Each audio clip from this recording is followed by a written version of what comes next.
우리가 복음을 전하다 보면 종종 말다툼을 할 때가 있어요. 말다툼을. 복음을 전하는데 그래서 내가 다른 사람한테 복음을 전하는데 싸움이 일어나는 거예요. 안 믿으란 말이라 그러면 지옥 가거라. 그렇게 해가지고 나오는 경우도 있습니다.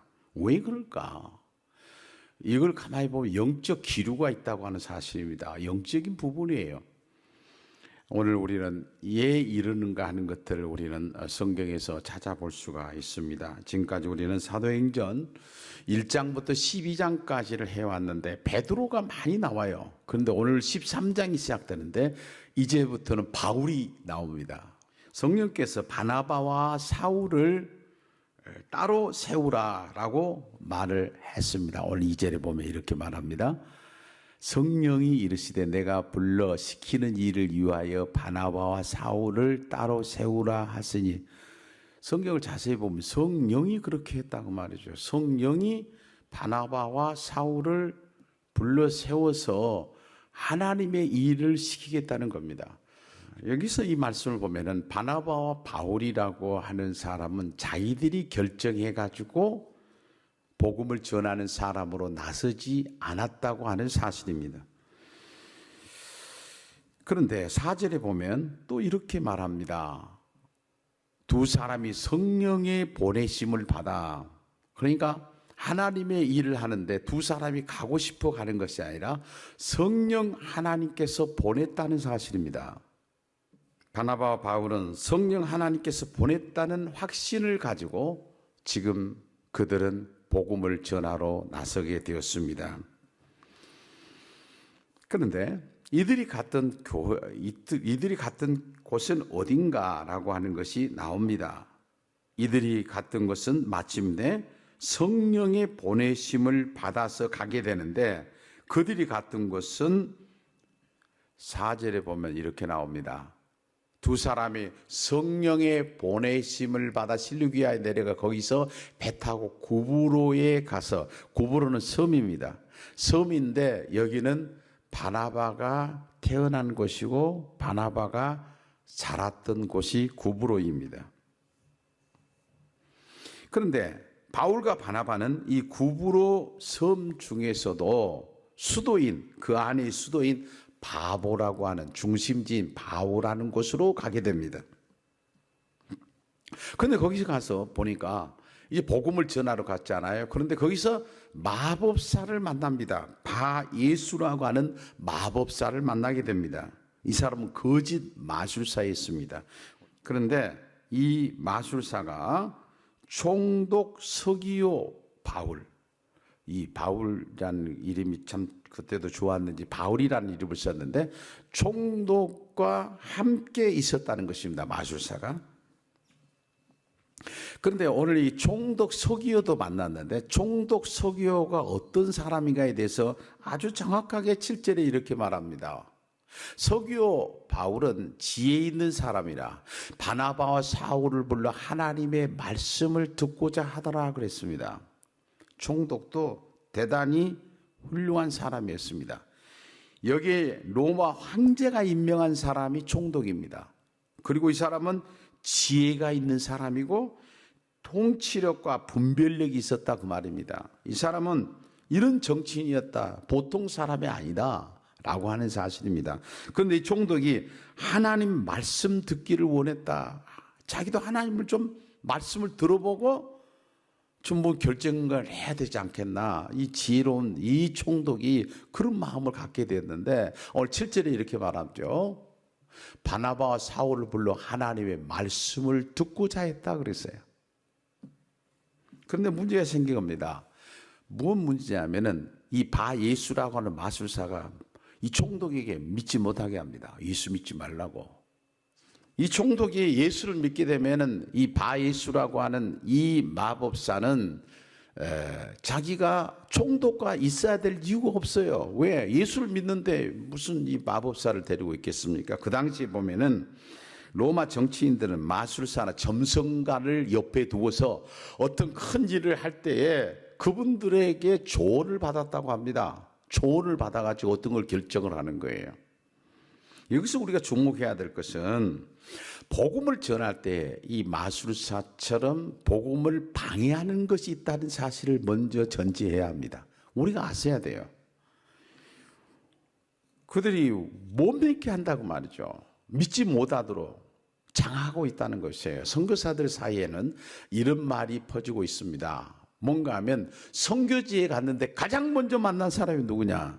점장이 아니면 무당이라고 합니다. 그들은 아는 거예요. 큰 신 하나님을 믿는 사람을 아는 거고 또 이 복음이 전파되지 못하도록 방해하고 있는 영적 권세가 거기에 있다는 것입니다. 다시 말하면 영적 방해를 하는 무리들이 굉장히 많이 있다는 것을 고백합니다. 그러므로 마술사가 보여준 모습은 복음을 전하는 곳에 사탄의 방해가 얼마나 큰가 하는 것을 우리에게 보여주고 있는 겁니다. 가정이나 개인이나 마찬가지예요. 이것은 대단히 영적 전투가 시작됐다고 하는 것입니다. 그런데 바울이 이 모습 속에서 이 가운데서 어떻게 문제를 해결해 가는가라고 하는 걸 우리는 자세히 봐야 합니다. 그런데 바울이 그 문제를 해결해 가는데 9절에 보면 이렇게 말하죠. 바울이라 하는 사울이 성령이 충만하여 그를 주목하고라는 말인 거예요. 주목하다고 하는 것은 그가 당당하게 맞섰다고 말이에요. 물러서지 않았다고 말입니다. 이제 영적 전투가 시작됐다는 것이죠. 야고보서 4장에 보면 이렇게 말합니다. 그런즉 너희는 하나님께 복종할지어다 마귀를 대적하라 그리하면 너희를 피하리라 그랬습니다. 마귀가 오면 마귀가 역사하면 실실실 피해서 도망가면 안 됩니다.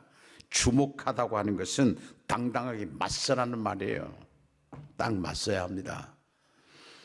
그러므로 인간적인 방법으로 무수할 필요는 없습니다.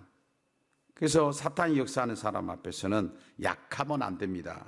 당당하게 예수 그리스도로 맞서야 된다고 하는 사실을 오늘 바울이 보여주는 주목했다라고 하는 말 속에 다 들어 있습니다. 그리고 마술사를 향하여 주목하고 난 다음에 10절에서 어떻게 얘기를 하냐면 이르되 모든 거짓과 왁행이 가득한 자여 마귀의 자식이여 모든 의외 원수여 주의 바른 길을 굳게 하기를 그치지 아니하겠느냐? 모든 거짓과 악행이 가득한 이 사람아 마귀의 자식아 모든 의의 원수야 주의 바른 길을 굳게 하기를 그치지 아니하겠느냐? 하나님의 일을 방해하느냐? 얼마나 여러분 대단히 이 바울은 조그만 사람이 사실은 대단히 당당하게 그 앞에 마치 다윗이 골리앗 앞에 서서 당당했던 것처럼 그런 당당한 모습을 보이고 있습니다. 마술사는 마귀의 자식을 불렀다고 하는 것은 하나님의 일을 방해하는 것은 성령이 하는 일이 아니다. 성령께서는 방해하지 않는다. 마귀의 자식이 하나님의 일을 방해하는 거야. 너 마귀의 자식 아니야? 그리고 예수님의 이름으로 선언합니다. 하나님의 종으로서 예수 그리스도의 이름으로 저주해버린 겁니다. 앞이 보이질 않습니다. 그 자리에서 소경이 되고 맙니다. 이것은 하나님의 심판을 의미합니다. 마술사는 실명을 해서 혼자 걸을 수가 없었 지경이 되어버리고 말았다는 것입니다. 그런데 이 사건을 통해서 총독이 믿었다는 거예요. 그런데 이 사건을 보고 사람들이 무서워서 도망간 것이 아니라 12절에 이렇게 말합니다. 이에 총독이 그렇게 된 것을 보고 믿으며 그렇게 된 것을 보며 믿으며 주의 가르치심을 놀랍게 여기니라 그랬습니다. 여러분 여기서 보니까 예수를 믿게 된 계기는 다 다릅니다. 개인적으로도 다르고요. 가정적으로도 다릅니다. 믿으면이라고 하는 단어가 나오는데 총독이 예수를 영접했다는 사실입니다. 그러니까 중요한 것은 이 과정을 모든 과정을 통해서 역사하신 분 하나님이세요. 안디옥교회는 바나바와 사울을 선교사로 파송할 때 금식하며 기도했다라고 말합니다. 그럼에도 불구하고 하나님의 일을 하는데 사탄의 역사가 많았던 걸 보게 되면 오늘날도 우리가 하나님의 일을 할 때에 하나님을 잘 믿으려고 할 때 어떤 일이 일어나는가 하는 것을 알아야 합니다. 눈치채야 합니다. 바예수 같은 대적들이 존재한다는 사실이죠. 지금도 사탄은 하나님의 일을 위하여 열심히 하는 교회나 하나님의 영광을 위해서 열심히 하는 성도들을 넘어뜨리기 위해서 틈을 보고 있다는 걸 아셔야 합니다.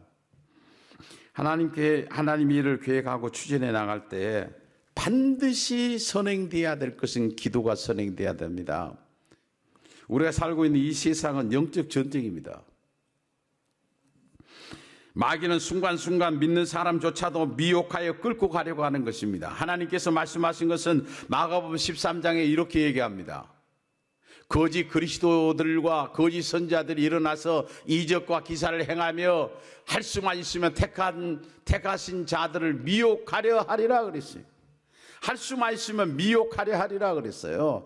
예수님의 제자 가룟 유다도 끌고 가버린 거 아니에요, 사탄이.